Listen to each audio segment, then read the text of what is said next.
Hoy vamos a abordar primero dos decisiones que tomó ayer las Naciones Unidas que son muy importantes. Una muy importante para nuestro país y una muy importante para el mundo. Una resolución que incluso fue la que la propuso Colombia y es levantar el embargo a Cuba. Esto ha generado ecos de todo tipo. En Colombia no ha sido mayor el eco, pero en el mundo sí. De hecho, una resolución que fue apoyada por la canciller argentina Diana Mondino y que terminó en que Milei la sacara de su cargo. ¿Qué implicaciones tiene esto? Esto es simplemente un saludo a la bandera, primero por un lado, y pues por el otro lado, que significa que un poco ya haya muchas más voces en el mundo. Esto fue casi que por unanimidad, solamente dos países se abstuvieron de votar, que fueron Estados Unidos e Israel, y que ya es hora de dar un paso al costado para levantar este embargo en Cuba. Sí, es un saludo a la bandera. 34 veces ha votado la Asamblea General de la ONU pidiéndole a Estados Unidos levantar el embargo y generalmente los únicos países que votan en contra son Estados Unidos e Israel, pero lo único que importa es Estados Unidos, entonces pues esto no pasa de ser un hecho simbólico. Y sobre esto hay muchos mitos. Lo primero que hay que decir es que no es un embargo. Cuando hablamos de, digamos, o como lo llaman, bloqueo, no es un embargo absoluto ni es un bloqueo, son unas restricciones a unas empresas de Estados Unidos para hacer transacciones comerciales con Cuba, pero Cuba comercia con China, con España, con Francia. Pues cualquiera que vaya a Cuba se da cuenta que está lleno de turistas europeos y está lleno de hoteles españoles y comercia con China. El problema de Cuba es que el bloqueo no es el de Estados Unidos, está bloqueado por una oligarquía comunista desde hace 60 años, está bloqueado por un régimen, por una dictadura, como está bloqueado el pueblo nicaragüense y como está bloqueado el pueblo venezolano. Esto pues, es una coartada desde la propaganda, desde hace mucho rato. Utilizan el embargo de Estados Unidos para explicar la miseria en la que ha asumido una dictadura durante 60 años a los cubanos, pero poco más que eso. La ONU, digamos, sirve un poco para ahondar en esa narrativa, para hacerle creer a la gente que la explicación es esas sanciones comerciales igualito a lo que pasa en Venezuela, ¿no? Según el presidente Petro, por ejemplo, o muchos líderes de la izquierda latinoamericana, la postración y la miseria que viven los venezolanos es culpa de sanciones de Estados Unidos. Lo mismo en Cuba. Pero más allá de eso, primero esta decisión de la ONU no va a tener un impacto real. Estados Unidos, como el gran hegemón en el mundo, va a seguir haciendo lo que quiera en este tipo de asuntos y ya está. Y lo segundo es, esto no explica la crisis cubana que cada vez se agudiza más. Aunque sea simbólicamente, tuvo que haber sido muy importante, porque si no, entonces, ¿por qué termina saliendo una canciller tan importante como Diana Mondino, que ha tenido una voz internacional muy elocuente, incluso, por ejemplo, en el tema de Venezuela? Porque los símbolos sí son importantes y cuando son símbolos que además nos muestran que ya salimos por fin de la discusión de la Guerra Fría, que ya no estamos en los 70 y que hay un acuerdo entre la mayoría de las naciones del mundo frente al impacto de las sanciones. Es que tenemos que hablar del impacto real de las sanciones que llegan y que ha pasado con las poblaciones. O sea, las afectadas por las sanciones, así como en Venezuela y en Cuba, son las poblaciones, no las estructuras de poder que controlan los estados y que controlan esos países. Estas personas y estas estructuras son las menos damnificadas. Hemos visto que esto nunca ha tenido un impacto real para acabar con la dictadura, el autoritarismo, la persecución, digamos, a la población, a las libertades básicas de la población cubana, sino que esto ha tenido un impacto en sus vidas económicas. Digamos que lo que vemos es que hay un doble castigo que viene desde afuera y el castigo que viven internamente. Y ahí es donde la discusión se vuelve interesante y donde vale la pena hacer el análisis y por eso el símbolo se vuelve tan importante. Sobre este mismo tema muy rápidamente, porque quiero entender por qué Diana Mondino termina votando a favor de levantar el embargo si no era la posición del país como tal. Pues sorprende. ¿Fue un error o qué pasó? A mí me pareció sorprendente porque creo que Milei ha sido totalmente claro y firme y rotundo que él apoya, por ejemplo, a Israel y a Estados Unidos en sus decisiones y que Argentina está totalmente alineado. Entonces me pareció sorprendente que la canciller no siguiera las líneas directas de su presidente, que ha sido clarísimo, me parece. Pues lo que se comenta es que la canciller estaba buscando apoyo internacional para el asunto que tiene Argentina con las Malvinas, la diferencia que tiene con Inglaterra en este asunto, y en aras de lograr apoyos internacionales, como estos son cosas políticas, apoyó... Una transacción diplomática. Una transacción diplomática. Estos son asuntos políticos a final de cuentas, pero eso parece que no tuvo el visto bueno de Milei y claro, fue totalmente en contravía, digamos, de la política internacional de Milei, que es alinearse con Estados Unidos y con Israel. Entonces, pues, simplemente desobedeció a su jefe y pues eso dio lugar a la salida. La otra decisión de ayer de las Naciones Unidas, para pasar a nuestro siguiente tema, es ampliar la verificación sobre el proceso de paz, uno, la implementación del proceso de paz firmado en 2016 y el otro también el del ELN, Juana. Sí, esto lo propuso justamente el Reino Unido.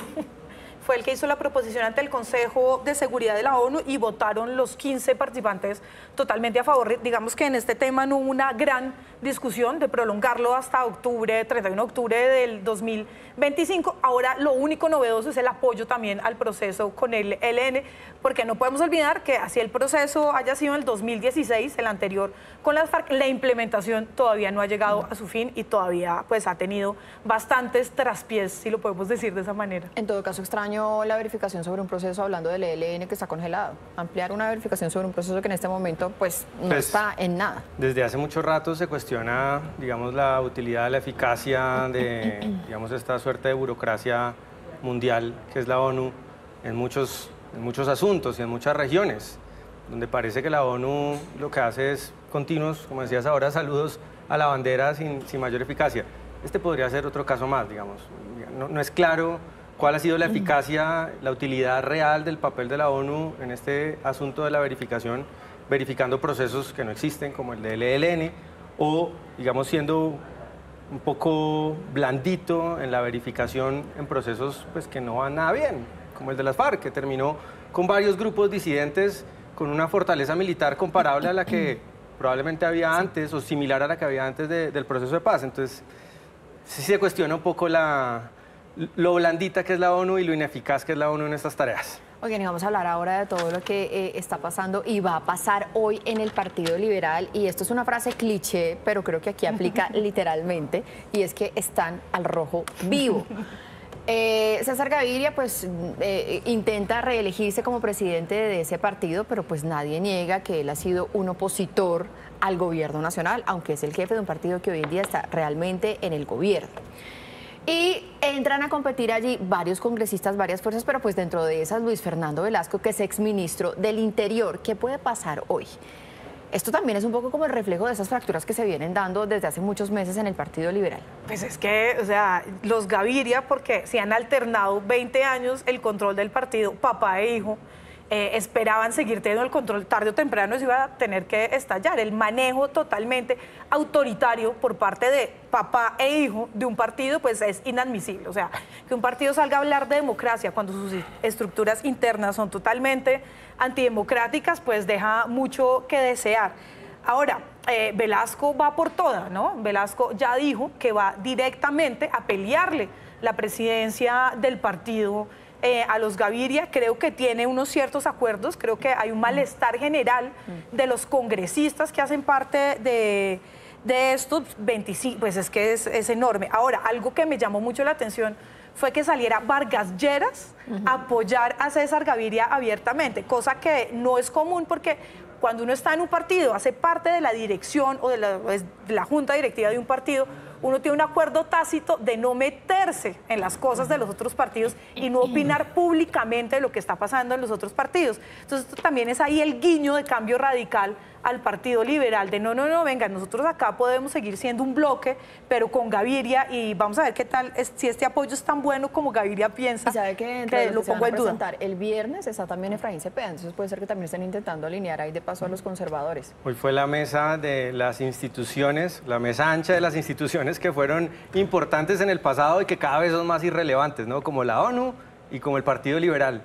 Pues, digamos, estas luchas intestinas de poder, que al final es lo que estamos viendo entre facciones de un partido político, ¿qué tan importantes son para los ciudadanos? Al final el Partido Liberal nos vendió humo, el expresidente Gaviria con el asunto de las líneas rojas, ¿no? Que era un poco, oiga, en el Congreso vamos a poner unos límites a las reformas, digamos, al tipo de apoyo que le damos al gobierno, y al final todas esas líneas rojas las borraron facilito. Claro, pero ¿y no será que si no está Gaviria no va a haber ni siquiera líneas rojas? Una cosa es que Gaviria pusiera esas líneas rojas y su bancada, no toda su bancada las cumpliera, pero si se va Gaviria ni siquiera se va a tener esa voz, aunque sea esa voz. Aún más no tiene sentido que siga aferrado al poder de un partido que no le hace caso. Digamos, en la práctica el Partido Liberal ha sido un partido gobiernista durante, bueno, va a ser un partido gobernista siempre. Da En la igual. práctica, Pase lo que institucionalmente, pase, ¿no? Porque está están ahí. inscrito en el partido, en el Sí. Consejo Nacional Electoral. Caen como un parados. partido Si dentro de 2 años, de gobierno. si dentro de 2 años llega María Fernanda Cabal a la presidencia, va a ser el partido cabalista. Y si dentro de 4 años llega, etcétera, siempre va a ser un partido Se gobernista. acomodan perfectamente. Porque no hay principios, ¿no? Los principios, igual que las líneas rojas, las borraron. Es un partido que busca, digamos, acomodarse burocráticamente dentro del Estado con contratos, con puestos, como la mayoría de partidos y de sectores políticos en Colombia, desafortunadamente. Por lo tanto, yo digo, oiga, pues que esté Gaviria o que esté Velasco en la práctica, digamos, no va a ser muy Podría ser distinto. entonces más coherente con lo que es el Partido Liberal en la práctica política, que sí se aparte efectivamente entonces César Gaviria. Pues creo que hay un acuerdo en que, y esto lo han dicho los congresistas del Partido Liberal, que finalmente se perdió un rumbo ideológico dentro del partido. Y se perdieron las líneas de los acuerdos y de lo que debería luchar el Partido Liberal. Entonces, un poco eso se volvió más bien un fortín burocrático. Los partidos reciben financiamiento, reciben de qué vivir. Entonces, se volvió realmente pues Cuotas. más eso. Sí, Sí. César Gaviria cumple, digamos, casi una función protocolaria, ¿no? Dentro del Partido Liberal, una función simbólica de, pues es el expresidente liberal, es quizá el resquicio que queda de lo que fue el Partido Liberal, que era un partido con vocación de poder, pues aquí hubo décadas de dominio político del Partido Liberal y eso ya no existe. Pues si uno se preguntara, oiga, ¿quién va a ser el candidato liberal a la presidencia? No existe. Es un partido muy desdibujado. Ningún partido tiene candidatos propios. Eso Y la sí. cantidad además de congresistas que han perdido a lo largo de los años, que han disminuido considerablemente. Desde el 2005, César Gaviria ha sido director del Partido Liberal. ¿Será el fin de eso que muchos llaman hegemonía? Es la pregunta, señores. Muchísimas gracias. Un Gracias. feliz día. Hasta mañana. Gracias, Marita.